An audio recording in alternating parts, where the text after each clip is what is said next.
When y'all joke around, oh, you don't have to protect anybody, or you don't have to do this, you don't have to do that. That may be true for your lived experience. That's not true for our lived experience. And Volume 2. Yeah. This is our show. Yeah. Introspective insight. Introspective insight.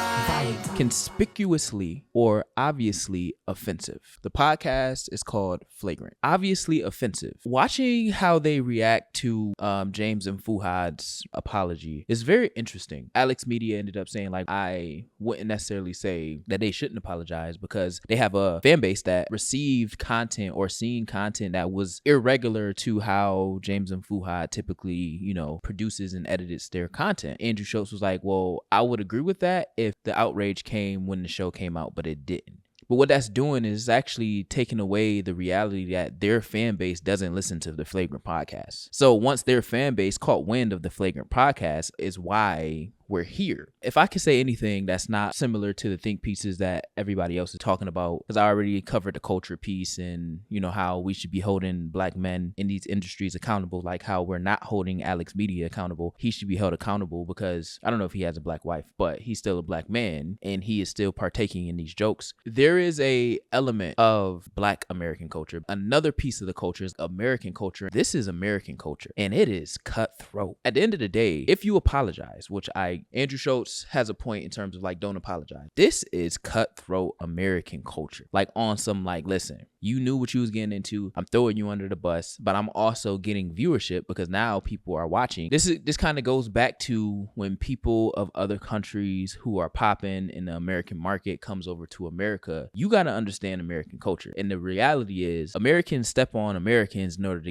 to maintain success. The reason why AlexxMedia is not speaking up is because his money, his income is tied to this show. So whether or not he has personal feelings about how or what they joke about, because I think he sat a little uncomfortable. He was trying to make jokes, going along with the jokes that's being made. I think he actually doesn't agree with the rhetoric that, Andrew Schultz and the other guy was talking about, but he's protecting his bag, self-preservation, which is something that we see all the time in American culture from across the racial groups. But we partake in things that we don't necessarily agree with to secure the bag. When you come to America, as you navigate America, there are certain cultures in different parts of this country, different industries of this country, and you have to know how to navigate that. If you want to do certain things or you want to be within a certain profession, you have to navigate the politics and the culture of that industry in order to make it to the top, whatever. And sometimes you got to go the other way because something might not align with you, right? You see that in the music industry. You see what's going on with Diddy. You see what happened with R. Kelly. You see what happened with, Bill Cosby, Harvey Weinstein and the other guy from Nickelodeon. Like, there are some people who will step on people or manipulate people in order to get to the top. This is a prime example of micro element of that. And then we hide behind things, right? We hide behind opportunity. We hide behind ignorance. We hide behind jokes. And the reality is, like, there's a way to be tastefully funny. This wasn't tastefully funny for the people who actually like black people, right? The people who actually care about their community, because there's also jokes around like, oh, you don't have to protect anybody. You don't. But in black American culture, we protect each other because that's the only way we knew how to survive over time in this country. So other people have the privilege to kind of live selfishly or just live freely within their communities because they didn't have to band together in order to survive from other racial groups. Black Americans didn't, right? We had to band together. We had to protect each other in community. We had to create community organizations and community associations and community movements and things of that nature to survive in this country. So when y'all joke around, oh, you don't have to protect anybody or you don't have to do this, you don't have to do that, that may be true for your lived experience. That's not true for our lived experience. And to this day, we've been fighting 400 and still fighting to this day.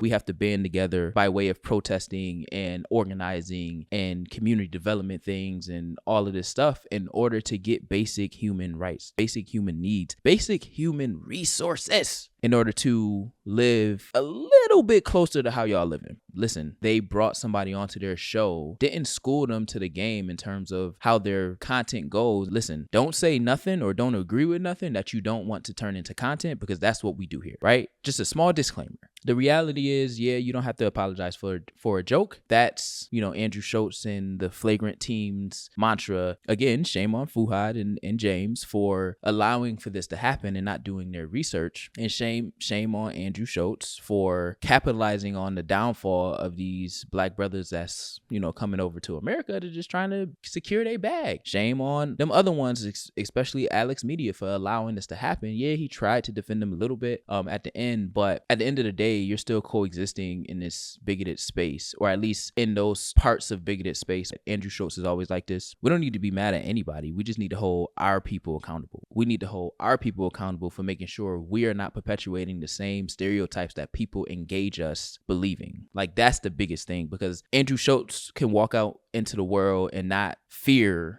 getting shot by the police, right? Andrew Schultz can jump, the turnstile for the subway, hop a fare or skip a fare, whatever they call it, and be arrested alive. We can't do that. We hop a turnstile, and depending on the day that the cop is having, we might get shot in the back of the head. We might go and buy a rope for our job, and then the rope end up around our neck, and the police is saying that it was just a suicide. But our family can't see the body because we don't want to see that. You shouldn't see some body like this, right? That's our reality in this country to this day. You know we've been fighting 400 and still fighting to this day. To this day.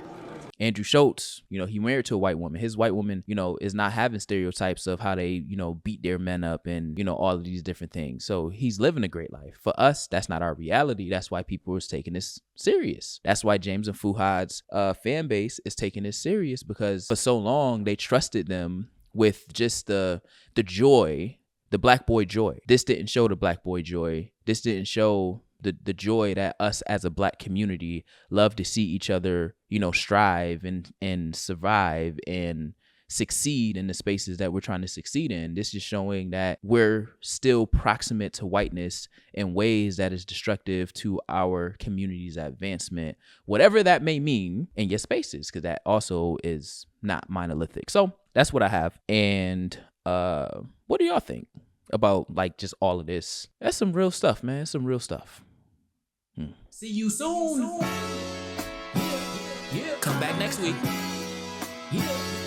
Introspective inside. Introspective inside.